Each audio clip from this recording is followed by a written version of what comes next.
Okay, so last lecture में हम लोगों ने कॉल एक सॉल्यूशन पोर्शन स्टार्ट किया था, कॉन्सेंट्रेशन टर्म स्टडी कर चुके हैं। ठीक है, तो अभी उसी के आगे कंटिन्यू करते हैं। सॉल्यूशंस में बेसिकली तीन टाइप के सॉल्यूशंस हमें पढ़ने हैं, because in our syllabus liquid solution is there. तो हम लोग तीन तरह के सॉल्यूशन स्टडी करेंगे। सबसे पहले पार्ट सबसे पहले सॉल्यूशन जो हम लोग स्टडी करेंगे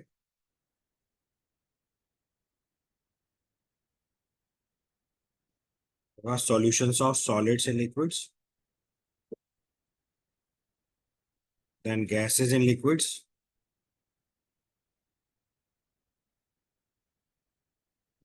एंड लिक्विड्स इन लिक्विड्स।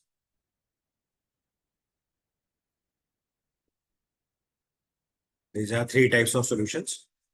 क्योंकि मैंने पहले ही बताया कि सॉल्यूशन लिक्विड लेना है तो आप सॉल्वेंट फिक्स हो गया आपका। तो मैंने लास्ट क्लास में बताया था कि सॉल्यूशन और सॉल्वेंट की फिजिकल स्टेट सेम होना कंपलसरी है। ऐसा कोई भी सॉल्यूशन नहीं बनाया जा सकता जिसमें सॉल्वेंट और सॉल्यूशन की फिजिकल स्टेट सेम ना हो। तो लिक्विड सॉल्यूशन, क्योंकि सॉल्यूशन लिक्विड है तो सॉल्वेंट लिक्विड होना जरूरी है। तो यहाँ पे तीन तरह के सॉल्यूशन स्टडी करेंगे, solids and liquids, gases and liquids and liquids and liquids.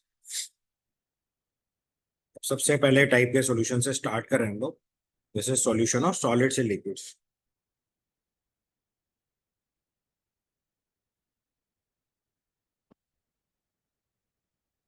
देखो, सॉलिड्स की सॉलिबिलिटी लिक्विड्स के अंदर डिपेंड करती है बेसिकली दो तीन मेन पैरामीटर पे। फर्स्ट पॉइंट आई होप आप में से ज्यादातर लोग जानते हो कि इसको बोलते हैं लाइक डिजॉल्व्स लाइक।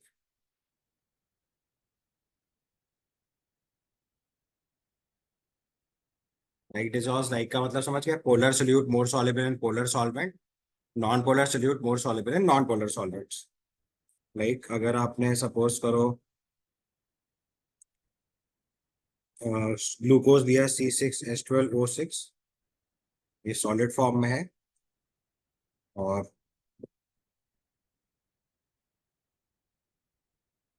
अच्छा, इसलिए लिखो तो सबसे पहले सपोज करो हमने एक सॉलिड लिया NaCl, सॉलिड फॉर्म में है और ये एक पोलर सोल्यूट है। और इसको आपने वाटर में डिजोल्व कराया, तो ये भी पोलर सॉल्वेंट है, तो अच्छी सॉलिबिलिटी आएगी। अगेंस्ट दिस अगर हमने एक आयोडीन सब्सटेंस लिया जो कि नॉन पोलर सोल्यूट है और उसको बेंजीन में डिजोल्व कराया C6H6 जो कि लिक्विड फॉर्म में है, तो नॉन पोलर सोल्यूट है, नॉन पोलर सॉल्वेंट है, फिर से अच्छी सॉलिबिलिटी है। तो both the cases solubility will be good. But अगर आप इसका रिवर्स कर दो, रिवर्स करने का मतलब NaCl को आप बेंजीन में डिजोल्व कराओ तो पुअर सॉलिबिलिटी आएगी। एंड आयोडीन को आप वाटर में डिजोल्व कराओ तो भी पुअर सॉलिबिलिटी आएगी या लो सॉलिबिलिटी आएगी। Rule says like dissolves like, एक जैसे सोल्यूट एक जैसे सॉल्वेंट में डिजोल्व करते हैं। इसमें बस केवल वाटर का केस एग्जाम्प्ट करना होता है जो बहुत इंपॉर्टेंट है, which is solubility in water. Water के केस में क्या होता है कि अगर आप एक नॉन पोलर सब्सटेंस लेंगे और एक पोलर सब्सटेंस लेंगे तो दोनों के डिसोल्यूशन के रूल्स बदलते हैं, बट डिसॉल्व दोनों सब्सटेंस को करता है, इसीलिए वाटर को यूनिवर्सल सॉल्वेंट बोलते हैं। तो अगर आपने यहाँ पे कोई भी आयनिक सब्सटेंस लिया तो आयनिक सॉलिड्स की सॉलिबिलिटी की जो रूल लगेगा उसको बोलते हैं ion dipole interaction.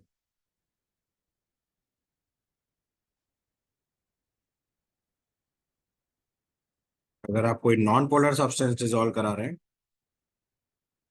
Non polar solid या बेसिकली कोई भी ऑर्गेनिक सब्सटेंस डिसॉल्व करा रहे हैं, तो इसके केस में जो रूल लगेगा दैट इज हाइड्रोजन बॉन्डिंग।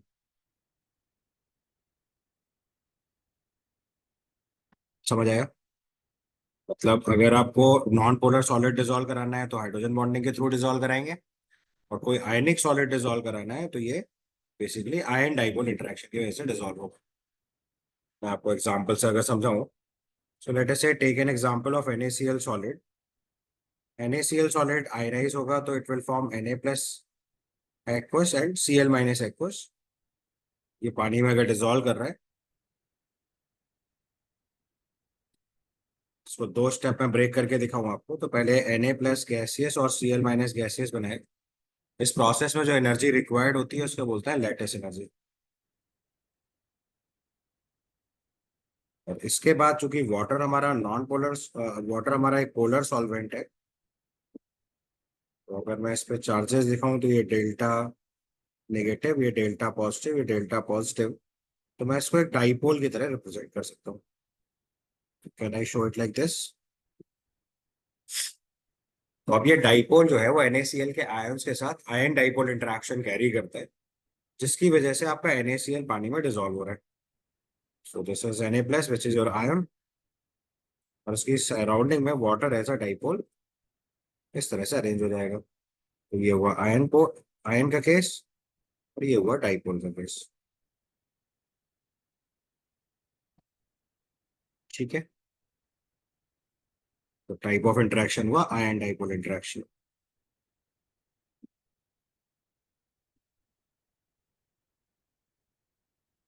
ठीक। और इस पार्ट में अगर एनर्जी रिलीज का कंसेप्ट लिखना पड़ेगा तो यहीं पे एक टेक्निकल टर्म और यूज करते हैं। तो जो एनर्जी रिलीज होती है उसको बोलते हैं हाइड्रेशन एनर्जी। तो एक्चुअली में सब्जेक्टिव फॉर्म में ये बहुत आसान क्वेश्चन है। अगर आपसे पूछा जाए कि आयनिक सॉलिड वाटर में क्यों डिसॉल्व हो रहा है, तो आपके पास चॉइस है। आप आयन डाइपोल इंटरेक्शन भी मेंशन कर सकते हो, आप हाइड्रेशन एनर्जी भी मेंशन कर सकते हो। बट अगर सेम क्वेश्चन ऑब्जेक्टिव फॉर्म में आएगा तो आपको दोनों चॉइसेस को ध्यान से देखना है। ऑप्शंस में अगर उसने फोर्स की बात करी होगी तो आयन डाइपोल इंटरेक्शन लिखना पड़ेगा, और अगर एनर्जी की बात करेगा तो हाइड्रेशन एनर्जी का टर्म इनकॉर्पोरेट करना पड़ेगा। या और प्रिसाइसली लिखो तो हाइड्रेशन एनर्जी लैटिस एनर्जी को अगर ओवरकम कर जाएगी तो ऐसा सब्सटेंस पानी में डिसॉल्व करेगा। Got it? सिमिलरली अगर आप Cl- की सॉलिबिलिटी रिपोर्ट करोगे सेम प्रोसीजर से, तो Cl- की सराउंडिंग में इसी डाइपोल को अपोजिट पोलरिटी के साथ स्टेबिलिटी के लिए फिक्स कर देंगे। इसको भी हम लोग आयन डाइपोल इंटरेक्शन ही बोलेंगे। तो ये दोनों फिनोमेनन आयन डाइपोल इंटरेक्शन या हाइड्रेशन एनर्जी से एक्सप्लेन करेंगे आयनिक सब्सटेंस की सॉलिबिलिटी। तो ऐसे एक्सप्लेन कर देंगे। अब अगर नॉन पोलर सब्सटेंस का केस लिखना है, जो मैंने अभी थोड़ी देर पहले बताया कि जैसे ग्लूकोज का केस है, ग्लूकोज इन वाटर एक्सप्लेन करना है आपको, सुक्रोज एक्सप्लेन करना है, अल्कोहल एक्सप्लेन करना है। तो जितने भी ऑर्गेनिक सब्सटेंस की सॉलिबिलिटीज हैं, जैसे आपने ग्लूकोज दिया, सुक्रोज दिया, है ना, तो अगर इनकी सॉलिबिलिटी इन वाटर एक्सप्लेन करना है तो ये बेसिकली हम लोग कैसे एक्सप्लेन करेंगे? हाइड्रोजन बॉन्डिंग से। और अगर और प्रिसाइसली लिखना है तो we can write intermolecular hydrogen bonding. This can be explained by intermolecular hydrogen bonding और better to say hydrogen bond. Second phenomenon जो सॉलिबिलिटी के लिए रिस्पॉन्सिबल है, दिस इज कॉल्ड टेम्परेचर। देखो, जब तक आप लोगों ने ये चैप्टर नहीं पढ़ा होता है तब तक हम लोग सिंपल टर्म में पढ़ते हैं कि टेम्परेचर इंक्रीज करने से सॉलिबिलिटी इंक्रीज करती है। But since now we are studying it in a precise manner, तो बहुत केयरफुली याद रखना पड़ता है कि अगर आपके पास एक सॉलिड है AX/Py और ये पानी में डिसॉल्व हो रहा है, तो ये X moles of AY plus plus Y moles of BX minus ऐसे बनेगा। तो आप बेसिकली इक्विलिब्रियम की तरह डील कर रहे हैं। तो अगर इस रिएक्शन का ΔH0 आपको पता है, तो उसके बेसिस पे आप बताओगे कि टेम्परेचर इंक्रीज करने से इक्विलिब्रियम फॉरवर्ड जाएगा या बैकवर्ड जाएगा। सो सिमिलरली टेम्परेचर प्रोसेस अगर केयरफुली एक्सप्लेन करना है किसी भी सॉलिड की लिक्विड के अंदर सॉलिबिलिटी के लिए, ये दो बातों पर डिपेंड करेगा। अगर ΔH0 पॉजिटिव है, यानी कि प्रोसेस ऑफ डिसोल्यूशन कैसा है, एंडोथर्मिक है, तो इस केस में टेम्परेचर इंक्रीज करने से सॉलिबिलिटी इंक्रीज करेगी।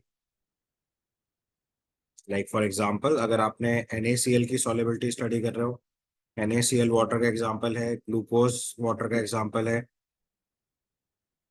तो इस केस में टेम्परेचर इंक्रीज करने से सॉलिबिलिटी इंक्रीज कर जाएगी। लेकिन अगर हमारा डिसोल्यूशन प्रोसेस एक्सोथर्मिक है,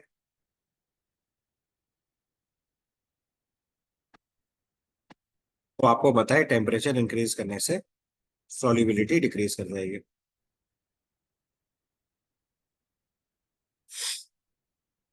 टेम्परेचर इंक्रीज करने से सॉलिबिलिटी इंक्रीज कर जाएगी एंडोथर्मिक प्रोसेस में, और टेम्परेचर इंक्रीज करने से सॉलिबिलिटी डिक्रीज कर जाएगी एक्सोथर्मिक प्रोसेस में।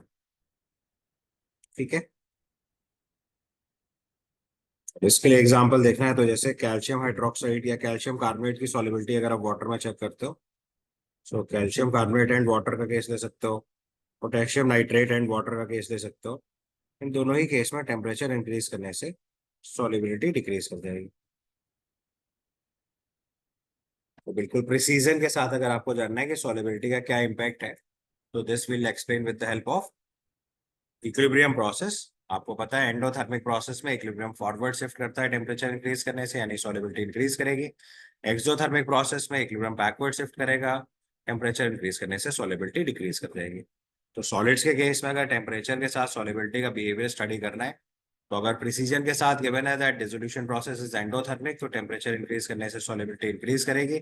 और अगर प्रोसेस गिवन है एक्सोथर्मिक, तो टेम्परेचर इंक्रीज करने के साथ सॉलिबिलिटी डिक्रीज करेंगे। इसके बाद देखिए अगले टाइप का सॉल्यूशन अगर हम लोग स्टडी करेंगे, this is solutions of gases in liquids. Solutions of gases in liquids. अब देखो सॉलिड्स इन लिक्विड सॉलिबिलिटी में तो हमने केवल लाइक डिसॉल्व लाइक का कंसेप्ट स्टडी किया, but when we are studying about solutions of gases in liquids, तो यहाँ पे थोड़ा सा प्रिसीजन चेंज हो जाता है। यहाँ पे गैस में लाइक डिसॉल्व लाइक अप्लाई करने से पहले हम एक पैरामीटर स्टडी करते हैं which is nature of gas.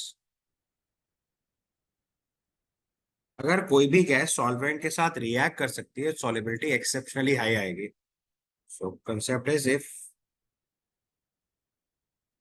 gas can react with solvent, if gas can react with solvent, then solubility will be higher.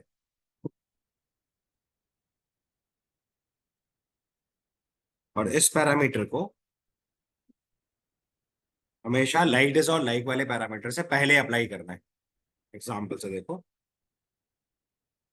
Latest से हमने कार्बन डाइऑक्साइड गैस लिया। आप जानते हो कार्बन डाइऑक्साइड का स्ट्रक्चर अगर ड्रॉ करोगे तो ये sp हाइब्रिडाइज्ड मॉलिक्यूल होता है, लीनियर ज्योमेट्री है, और उसका डाइपोल मोमेंट 0 आ जाएगा, यानी कि नॉन पोलर गैस है। तो रूल के हिसाब से लाइक डिसॉल्व लाइक होना चाहिए था, तो उसकी पानी में सॉलिबिलिटी काफी कम आनी चाहिए थी। But since CO2 is an acidic gas, तो अगर CO2 की रिएक्शन वाटर से कराते हैं, तो ये कार्बोनिक एसिड में कन्वर्ट हो जाएगा। तो इस वजह से CO2 वाटर में सिग्निफिकेंटली गुड सॉलिबिलिटी शो करती है। इसकी वजह से CO2 वाटर में सिग्निफिकेंटली गुड सॉलिबिलिटी शो करती है। बात समझ में आई? एक्सेप्ट दिस, अगर दूसरा कंसेप्ट अप्लाई कर दूं, यहीं पे दूसरी गैस ले लेते हैं, लेट्स से कार्बन मोनोऑक्साइड। तो कार्बन मोनोऑक्साइड का स्ट्रक्चर अगर आप ड्रॉ करोगे तो इट इज लाइक दिस। इसका dipole moment non zero value आएगी। ये एक पोलर गैस है,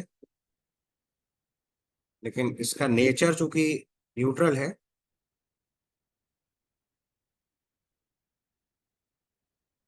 नेचर कैसा है, न्यूट्रल है, तो ये गैस वाटर में सॉल्युबल होगी।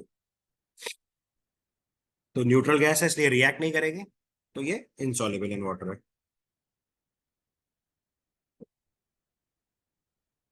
तो अब अगर लाइक डिसॉल्व लाइक का कंसेप्ट हम लोग अप्लाई करें, तो लाइक डिसॉल्व लाइक के कंसेप्ट को अगर अप्लाई करें तो उसके हिसाब से देखो रिवर्स आंसर आ रहा है। Carbon dioxide non polar gas होने के बावजूद भी पानी में सॉल्युबल है, और कार्बन मोनोऑक्साइड पोलर गैस होने के बावजूद भी वाटर में इनसॉल्युबल है। क्लियर? वही बात है आपको। रीजन क्या है? क्योंकि कार्बन मोनोऑक्साइड न्यूट्रल गैस है जो सी वाटर से रिएक्ट नहीं करेगी। CO2 एसिडिक गैस है इसलिए सॉल्युबल इन वाटर आ जाएगी, क्योंकि ये वाटर से रिएक्ट करके कार्बोनिक एसिड बना लेगी।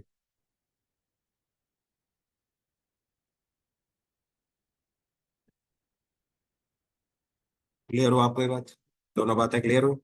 तो कभी भी किसी भी गैस की सॉल्युबिलिटी अगर हम वाटर में स्टडी कर रहे हैं, हमेशा ध्यान रखना है पहले नेचर ऑफ गैस स्टडी करना है।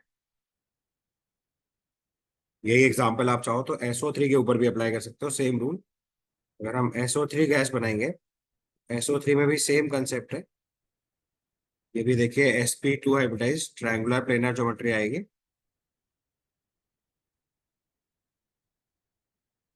और ये भी नॉन पोलर गैस बनेगी।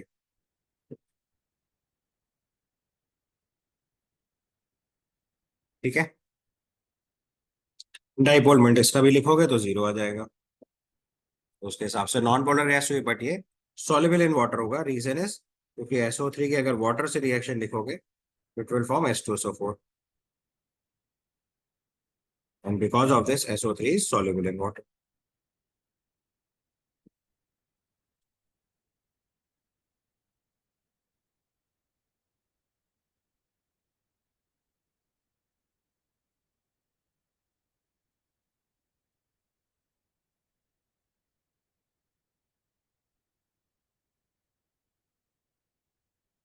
ठीक है, अच्छा समझ में आया गैसेस के केस में।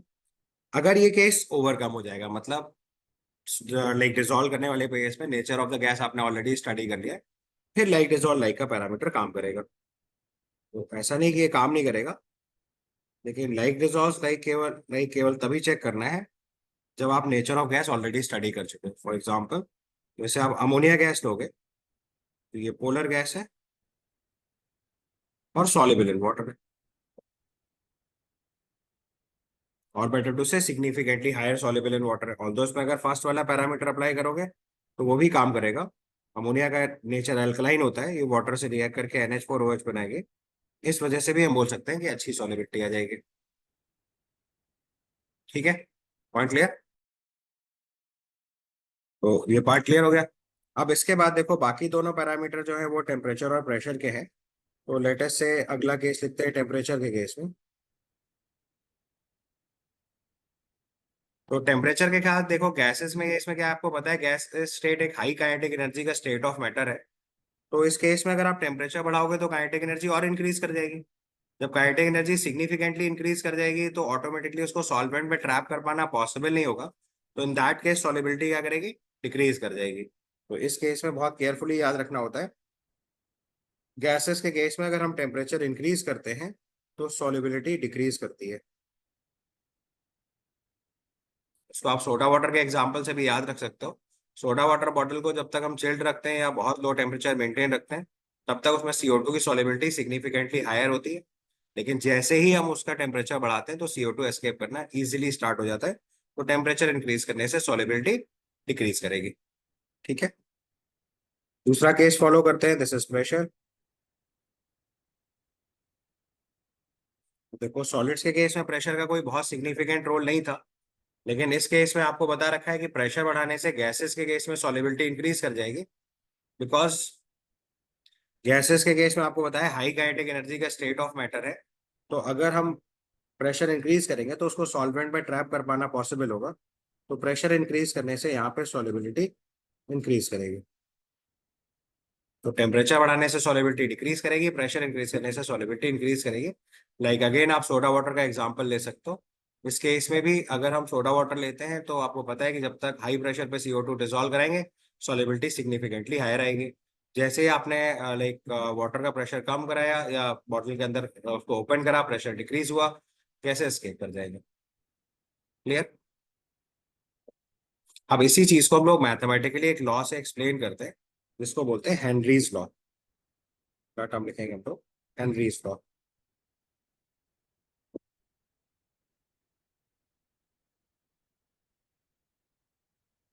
हेनरीज लॉ में देखो क्या होता है, अगर आप किसी भी गैस की सॉलिबिलिटी को मोल फ्रैक्शन के टर्म में रिप्रेजेंट करो, तो लेट्स से हम solubility of gas in liquid को मोल फ्रैक्शन के टर्म में रिप्रेजेंट कर रहे हैं, लाइक N/N+N। यहाँ पे स्मॉल n जो है वो number of moles of substance dissolve है या number of moles of gas dissolve है। कैपिटल N जो है वो number of moles of solvent है। Small n is number of moles of gas dissolve and capital N is number of moles of solvent. ठीक है, जिसमें उसको dissolve कर रहे हैं। तो सॉलिबिलिटी ऑफ गैस हमने रिप्रेजेंट करी मोल फ्रैक्शन के टर्म में, small n/स्मॉल n+ capital N। Although most of the time जो गैस डिजोल्व होगी सॉल्वेंट में वो बहुत निग्लिजिबल होगी। तो स्मॉल n की वैल्यू को आप कैपिटल N के टर्म में निग्लेक्ट भी कर सकते हो, वो डिपेंड करेगा case to case. Otherwise small n/n+n इसको हम लोग सॉलिबिलिटी रिप्रेजेंट करेंगे। तो इस केस में जो गैस की सॉलिबिलिटी होती है वो उस गैस के पार्शियल प्रेशर के प्रोपोर्शनल है। तो अगर हम इस चीज को और रूल्स के टर्म में लिखें, so partial pressure of gas, let's say partial pressure of gas, let's say हमने स्मॉल पी लिखा, तो ये proportional to solubility of gas आता है। इसी को हम लोग हेनरीज लॉ बोलते हैं। और प्रोपोर्शनलिटी हटा के हमने कांस्टेंट अप्लाई करा तो के एच, इसको बोलते हैं हेनरीज कांस्टेंट।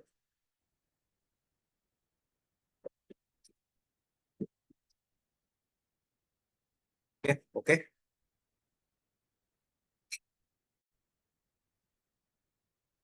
तो यहाँ पे देखिए, अगर हम हेनरीज लॉ का पहले तो डायरेक्ट स्टेटमेंट जो आप लोगों ने एनसीईआरटी से पढ़ रहे, सही मार्क कर सकते हो। The partial pressure of gas in the vapour phase is proportional to mole fraction of the gas in the solution. तो मैंने आपको उसको क्लैरिटी से एक्सप्लेन करा कैसे डील करना है। के एच हुआ वो हेनरीज लॉ कांस्टेंट हो गया, ठीक है।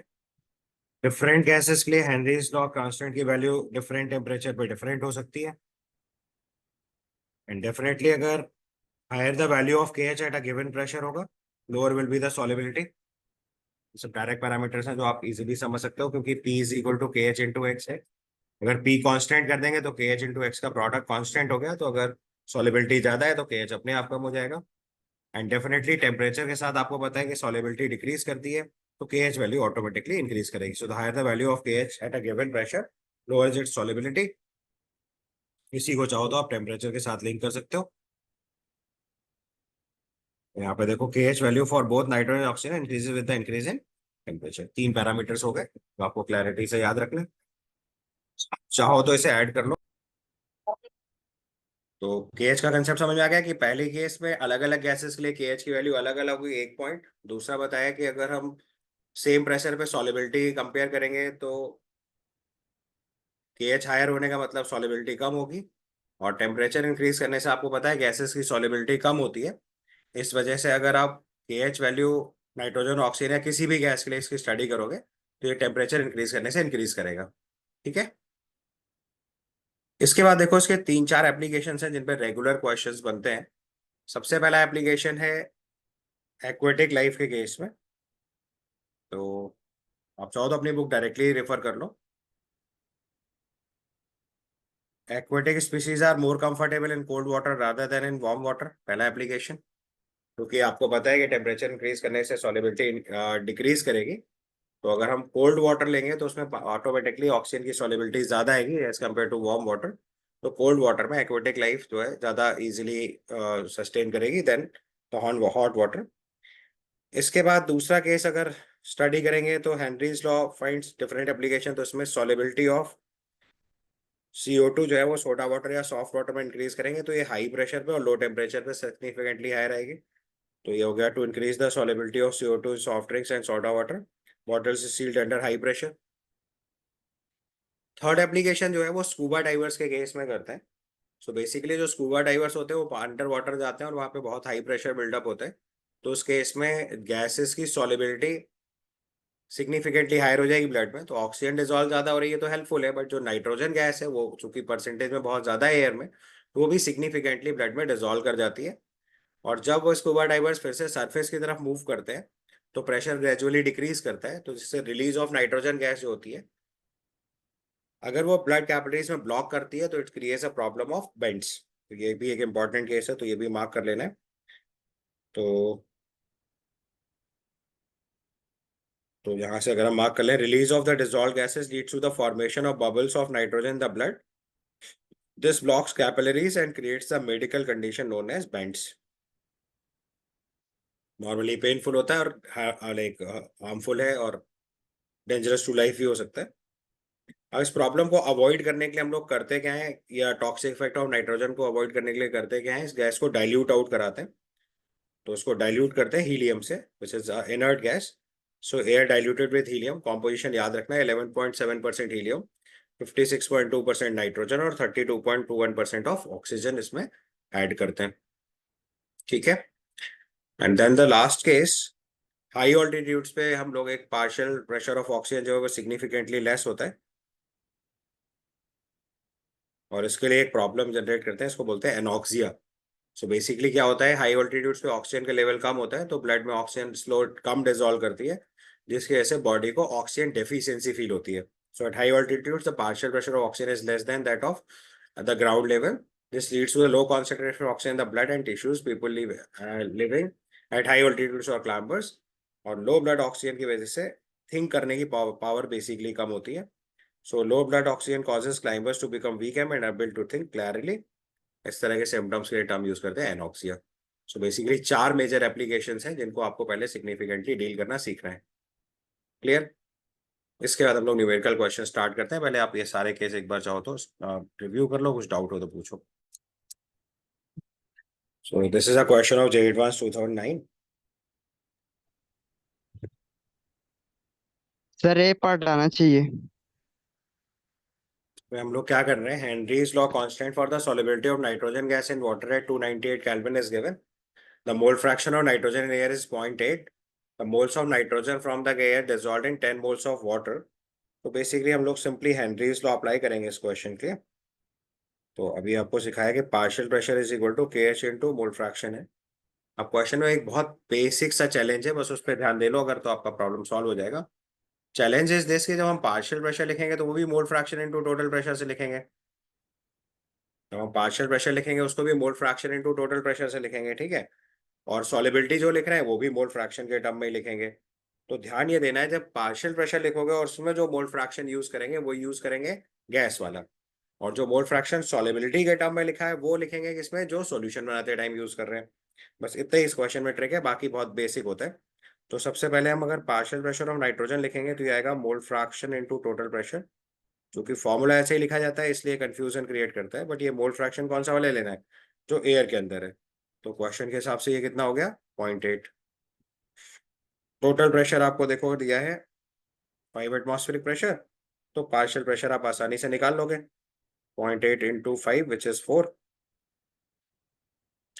और आप सॉलिबिलिटी अगर लिखेंगे तो this comes out to be 4 is equal to 1 into 10⁵ जो हेनरीज कांस्टेंट गिवन है into solubility of gas. So it is n/n+10.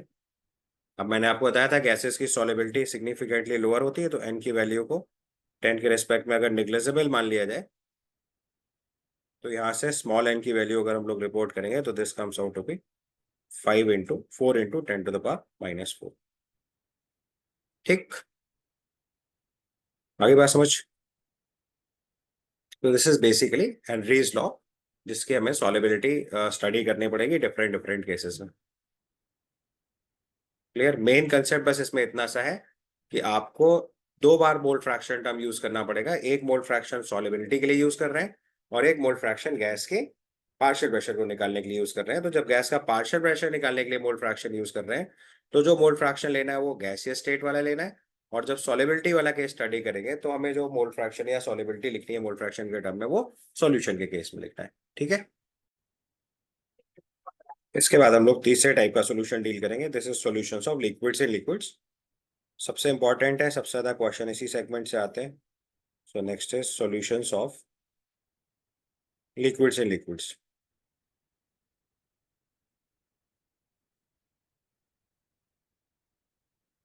यहाँ पे देखो, अगर आप एक लिक्विड ए को एक लिक्विड बी में डिजोल्व करते हो, तो आपने एक लिक्विड ए लिया और एक लिक्विड बी में डिजोल्व कराया और इससे सॉल्यूशन बनाया. तो पहला पार्ट तो वही इंपॉर्टेंट है जो हमने लास्ट क्लास में डिस्कस किया था. यहाँ पे सॉल्यूट, सॉल्वेंट और सॉल्यूशन तीनों की फिजिकल स्टेट सेम हो गई है. तो जो substance by mole come quantity में होगा उसको सॉल्यूट बोलेंगे, जो आई विश आप सबको रिकॉल कर ही जाओगे. दूसरा इंपॉर्टेंट पार्ट ये है कि जब हम लिक्विड ए को लिक्विड बी में डिसॉल्व करेंगे तो first we provide energy to break the interactions of A and B B. यानी लिक्विड ए के जो इंटरेक्शंस हैं उनको भी ब्रेक करेंगे, लिक्विड बी के जो इंटरेक्शंस हैं उनको भी ब्रेक करेंगे. और बाद में जब सॉल्यूशन बनेगा तो ए का बी के साथ इंटरेक्शन क्रिएट होगा, तो उस प्रोसेस से एनर्जी रिलीज होगी. तो अब जब आप लिक्विड ए को लिक्विड बी में डिसॉल्व करोगे तो क्या होगा, एक पार्ट में एनर्जी आप प्रोवाइड कर रहे हो और दूसरे पार्ट में आपको एक पार्ट में आप एनर्जी प्रोवाइड कर रहे हो, दूसरे पार्ट में एनर्जी रिलीज हो रही है. तो 3 तरह की पॉसिबल कंडीशंस जनरेट होंगी. पहली कंडीशन ये हो सकती है कि आपने लिक्विड ए से ए का इंट्रैक्शन ब्रेक करने में और बी से बी का इंट्रैक्शन ब्रेक करने में जो एनर्जी प्रोवाइड करी वही एग्जैक्ट एनर्जी सॉल्यूशन बनने में रिलीज हो जाए, तो डेल्टा एच नॉट 0 आ जाए प्रोसेस का, तब हम इसको बोलते हैं आइडियल सॉल्यूशन. दूसरी कंडीशन पॉसिबल है जब डेल्टा एच नॉट की वैल्यू पॉजिटिव आ जाए. इसका मतलब ए से ए का इंट्रैक्शन और बी से बी का इंट्रैक्शन ब्रेक करने में जो एनर्जी सप्लाई करी है वो ए से बी का इंटरेक्शन बनने के बाद जो एनर्जी रिलीज हो रही है उससे कॉम्पनसेट नहीं हो पा रही, यानी कि अमाउंट ऑफ एनर्जी सप्लाइड ज्यादा है, रिलीज कम है, तब हम इसको बोलते हैं non ideal solution, positive deviation. Non ideal solution, positive deviation. तीसरी कंडीशन, जब डेल्टा एच नॉट की वैल्यू नेगेटिव आ जाएगी तब हम इसको बोलेंगे non ideal solution, negative deviation.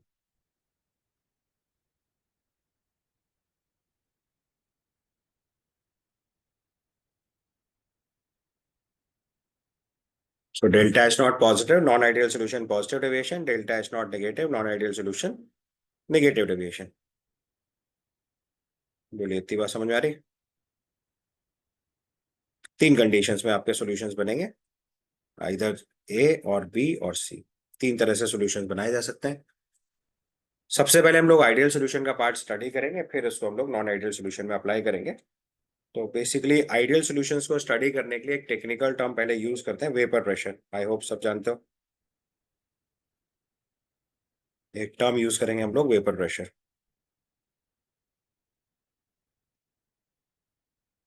Vapour pressure basically क्या होता है कि एक लिक्विड अगर अपनी वेपर के साथ इक्विलिब्रियम में है,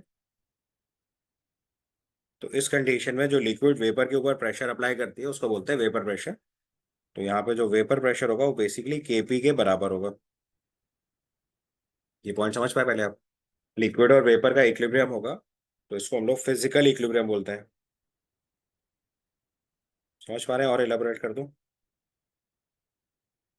मतलब आपने एक लिक्विड को एक क्लोज कंटेनर में लिया, तो पहले इवेपोरेशन होगा, ऊपर वेपर जनरेट होगी, फिर जो वेपर जनरेट होगी वो कंडेंस होगी।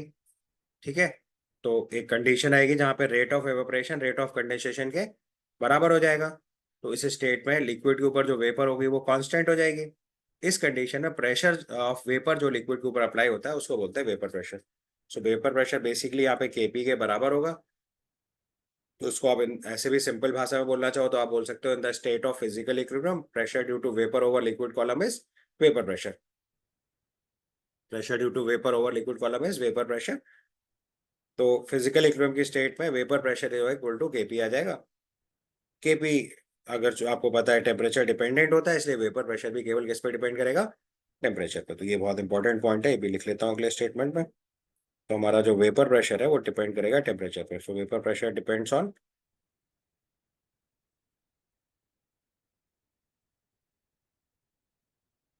वेपर प्रेशर डिपेंड्स ऑन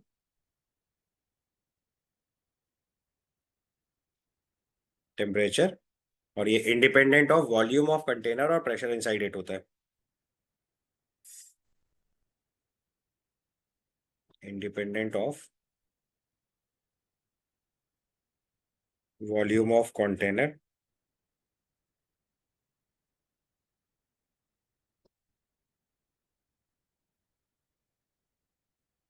और प्रेशर इनसाइड इट। ठीक है? दूसरा, अगर इसका वेरिएशन देखना है तो ये केपी के बराबर है, तो केपी की तरह वेरिएशन आएगा। तो एक और पॉइंट हम लोग यहीं पे ऐड कर देते हैं, which is called boiling point. Boiling point भी आप लोग समझते हैं।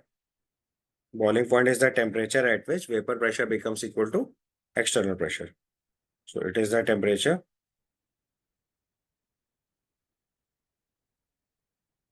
at which vapor pressure is equal to external pressure। अब एक्सटर्नल प्रेशर में अगर हम 1 बार लिखते हैं, तो यहाँ पे जो टेम्परेचर आएगा इसको बोलते हैं स्टैंडर्ड बॉइलिंग पॉइंट। और अगर आप एक्सटर्नल प्रेशर 1 एटमॉस्फेयर लिख देते हैं,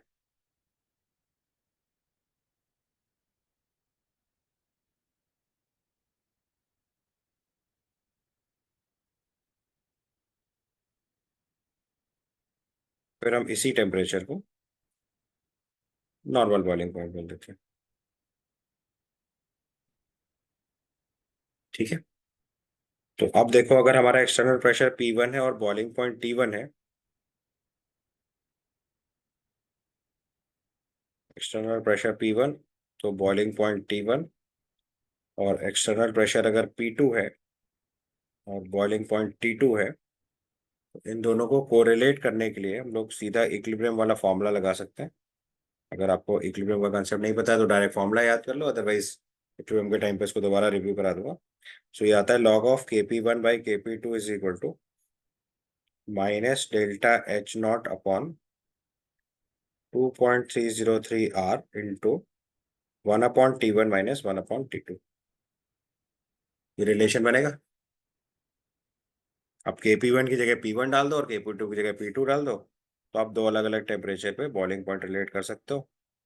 सो log of P1 by P2 is equal to minus delta H not upon 2.303 R into 1/T1 minus 1/T2। तो टेम्परेचर P1 के करस्पॉन्डिंग बॉइलिंग पॉइंट T1 है और प्रेशर P2 के करस्पॉन्डिंग बॉइलिंग पॉइंट T2 है। तो अगर हम इन दोनों को एक साथ रिलेट करें, तो अगर आपको किसी भी एक प्रेशर पे बॉइलिंग पॉइंट पता है तो आप दूसरे प्रेशर पे बॉइलिंग पॉइंट रिपोर्ट कर सकते हो। क्लियर। डेल्टा एच नॉट जो है वो एंथैल्पी ऑफ वेपराइजेशन होगा। अगर इस टर्म को भी लिखना है तो भी अलग से लिख दीजिए।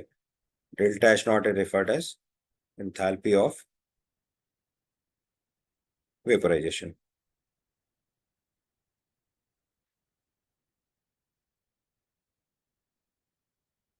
Delta H not is enthalpy of vaporisation. ठीक। तो आपको वेपर प्रेशर, बॉइलिंग पॉइंट, दो टर्म समझ आ गए। अब इसको हम लोग सॉल्यूशंस के ऊपर अप्लाई करते हैं। इसमें सबसे पहले एक लॉ फॉलो करते हैं, इसको बोलते हैं Raoult's law.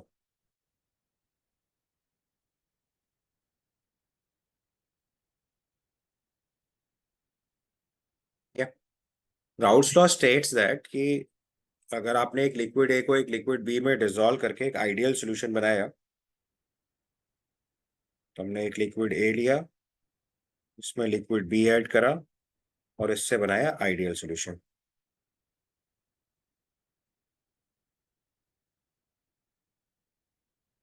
So liquid A plus liquid B forms an ideal solution.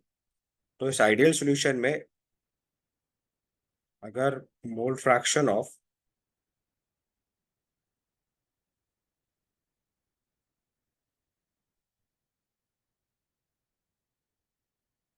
Liquid A and liquid B are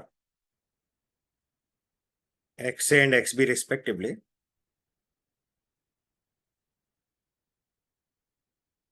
तो वेपर प्रेशर लिंक करने के लिए P A is equal to X A into P A not बनेगा और P B is equal to X B into P B not बनेगा। तो P A is equal to X A into P A not and P B is equal to X B into P B not. इसको हम लोग बोलते हैं Raoult's law. क्योंकि X A और X B मोल fraction है, तो आसानी से हम लोग लिख सकते हैं X A plus X B is equal to 1।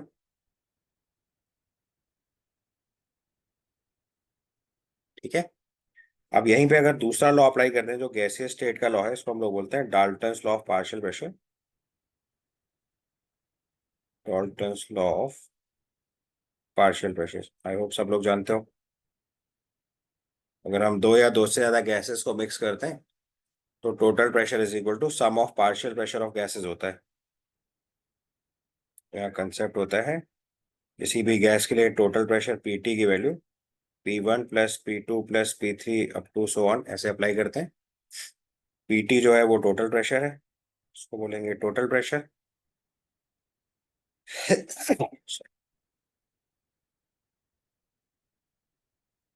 और P1 P2 P3 जो है हमारे लिए, ये तीनों टर्म हो गए पार्शियल प्रेशर।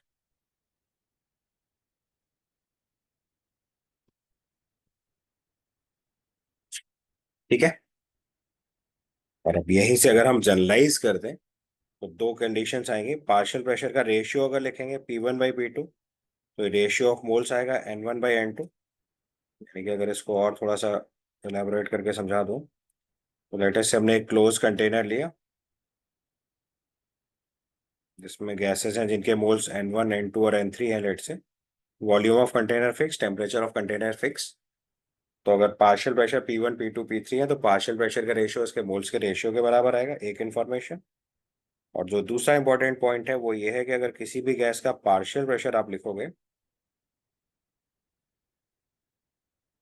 तो ये mole fraction into total pressure बनेगा।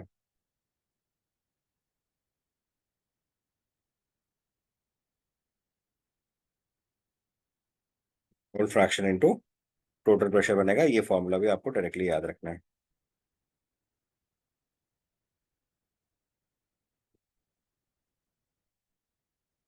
ठीक है। तो अब डाल्टन्स लॉ को अगर हम राउट लॉ से क्लब कर दें और दोनों लॉज को एक साथ हैंडल करने की कोशिश करें, तो पीटी जो हो जाएगा वो हो जाएगा वेपर प्रेशर अबव सॉल्यूशन। ये वैल्यू पीए प्लस पीबी के बराबर आ जाएगी। या फिर हम पीटी की जगह simply X A into P A naught plus X B into P B naught लिख सकते हैं। पीटी की value X A into P A naught plus X B into P B naught लिख सकते हैं। अब इसी को मैथमेटिकली अलग अलग तरीके से एनालाइज करके लिखा जा सकता है। सम ऑफ यू मे ट्राई। आप पहले एक्स ए की जगह one minus x B put करो तो एक फॉर्म बनेगी। फिर एक्स बी की जगह वन माइनस एक्स ए पुट करो तो अनदर फॉर्म बनेगी। दोनों केस एक बार सॉल्व करके लिख लो। तो इसको सॉल्व करके अगर लिखोगे, फर्स्ट केस में बनेगा P T is equal to, आपने एक्स ए की जगह वन माइनस एक्स बी लिखा है तो आ जाएगा P A naught plus P A naught minus P B naught into X B. अरे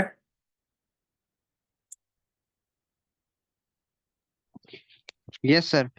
और दूसरे केस में आप X B equal to one minus X से पुट करो तो फिर से पी टी इक्वल टू,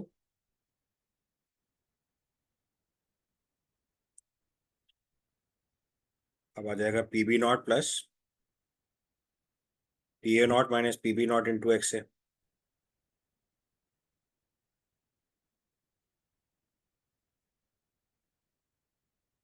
ठीक है।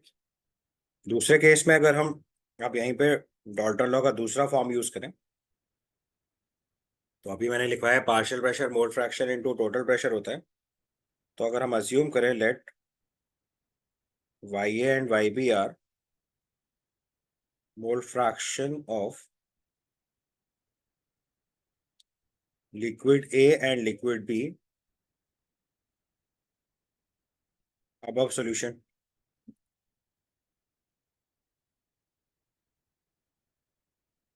let Ya and Yb are mole fractions of liquid A and liquid B above solution। तो किसी भी सॉल्यूशन के ऊपर लिक्विड ए और लिक्विड बी का मोल फ्रैक्शन Ya और Yb है। तो हम लोग यहाँ से सीधे सीधे Dalton's law of partial pressure से ऐसे लिख सकते हैं P A is equal to Y A into P T, या फिर P B is equal to Y B into P T. या इसी से अगर फॉर्मूला बनाए तो Y A is equal to P A upon P T लिख सकते हैं। और अगर वैल्यू पुट करें तो ये बन जाएगा X A into P A naught upon X A into P A naught plus X B into P B naught. Similarly अगर वाई बी की वैल्यू लिखोगे तो ये वैल्यू बनेगी P B upon P T. ये हो जाएगा X B into P B naught upon X A into P A naught plus X B into P B not.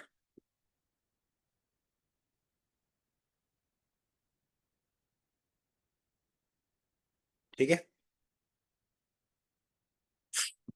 एक फॉर्म। दूसरे तरीके से अगर हम इसको कोरिलेट करें तो हम एक और तरीके से लिख सकते हैं। आपको पीटी पता है टोटल प्रेशर है, which is X A into P A naught plus X B into P B naught. तो अगर मैं वाई ए और वाई बी का रेशियो लिख दूं तो can we write it as like this Y A upon Y B is equal to P A upon P B. और इसको हम ऐसे लिख सकते हैं X A into P A naught upon X B into P B naught.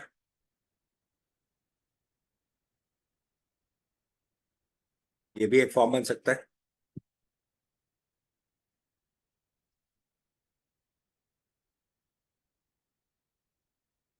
ठीक है।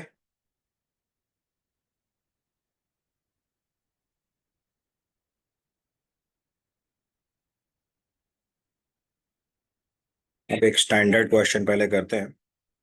Latest से आपको बोला जाए कि अब इसी में मैथमेटिकल बहुत सारे अलग अलग टाइप के रिलेशंस क्रिएट कर सकते हैं। X A Y A P A P T के अलग अलग रिलेशंस क्रिएट कर सकते हैं। तो अब अगर हम इसी केस में सपोज करो, आपसे बोले कि आप एक प्लॉट बनाओ, प्लॉट 1/YA वर्सेस 1/XA। ये आपके लिए क्वेश्चन। मैथमेटिकल इक्वेशंस को यूज करके आपको 1/YA वर्सेस 1/XA प्लॉट करना है। जनरली आप एक्स बी की जगह 1 - XA पुट कर लेंगे। करिए एक बारी। अब देखो, अगर आप इसको प्लॉट कर रहे हो तो आप सीधे सीधे पहले आपने एक्सप्रेशन लिखा होगा, YA is equal to XA into PA0 upon XA into PA0 plus XB into PB0। और XB की जगह आप 1 - XA पुट कर दो। तो अगर मैं सबसे पहले 1/YA लिखूं तो ये वैल्यू आ जाएगी 1 + 1 - XA into PB0 upon XA into PA0। ऐसे लिख सकते हैं। और उसको सिंप्लीफाई करा होगा तो 1/YA is equal to 1 + 1/XA into PB0 upon PA0। ये एक्सप्रेशन आएगा minus PB0 upon PA0। Simplify करके लिखें तो 1/YA is equal to PA0 minus PB0 upon PA0 बनेगा, plus PB0 upon PA0 into X1/XA। ये फॉर्म बनेगी, देखिए solve होकर।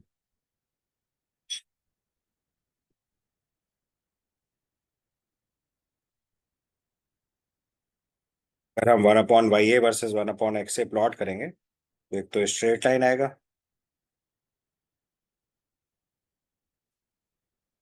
दूसरा इस केस में अगर आप स्लोप लिखोगे तो आएगा PB0 अपॉन PA0।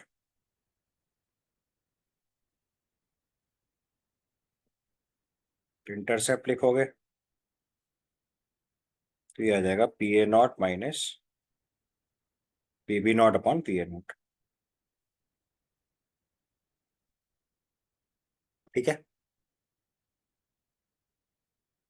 यहाँ तक अभी आप नोट कर लीजिए। इसके कुछ क्वेश्चंस अटेम्प्ट करिएगा। नेक्स्ट लेक्चर हम लोग आगे कंटिन्यू। Thank you.